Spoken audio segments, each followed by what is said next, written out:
partner, may tanong ko sa'yo. Meron ka bang kakaibang talent? Define kakaiba. Basta. Pwede.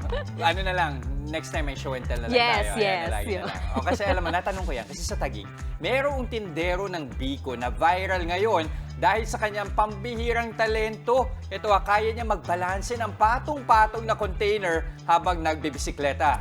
Kilalanin natin siya sa report ni Mondi Lopez.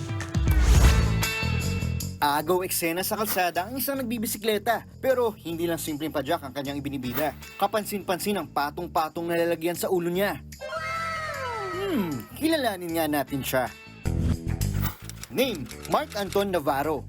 Nickname, Mark. Age, 19 years old. Profession, estudyante, scholar. Ano naman kaya ang skills ng Lodi nating si Mark? Personal ko nakita ang kanyang special skills. Making biko for merienda ang peg niya. Para po makatulong kay mama, tapos makaipon din po para makabili po ng papaano, mga bagay po na kailangan ko sa school. Skill number 1, gumawa ng biko. Sarap-sarap. Kapag biko is ready, isa-isa niyang isasalin ang mga paninda sa lalagyan, saka pagpapatong-patungin sa kanyang ulo. I-flex ko lang, hindi lang isa, hindi lang dalawa, kundi 4 na lalagyan.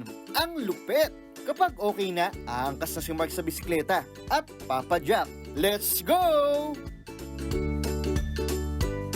Skill number 2, magbisikleta na may nakapatong sa ulo. Diyos ko Lord! Paalala lang po sa mga bata, huwag gagayain ha. Ang patong-patong na paninda ni Mark ang nagsisilbing helmet na raw niya. Pero teka, bakit kaya ganito ang style ng kanyang pagbebenta?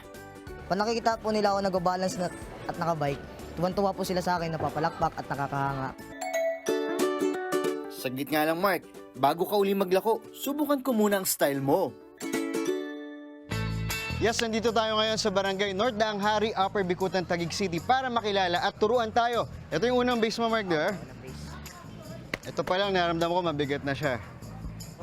Dulas, nakatayo pa lang ako, ha? Eh di lalo pa to, di ba? Pag pinagsama-sama.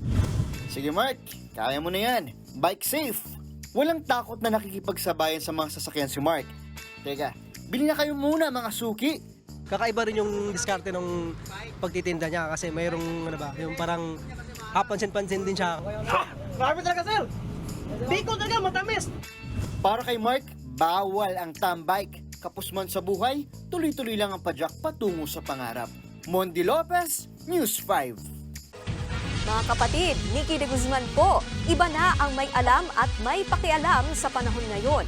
Para sa tuloy-tuloy na balitaan sa Frontline kahit weekend, mag-follow at mag-subscribe sa social media pages ng News 5.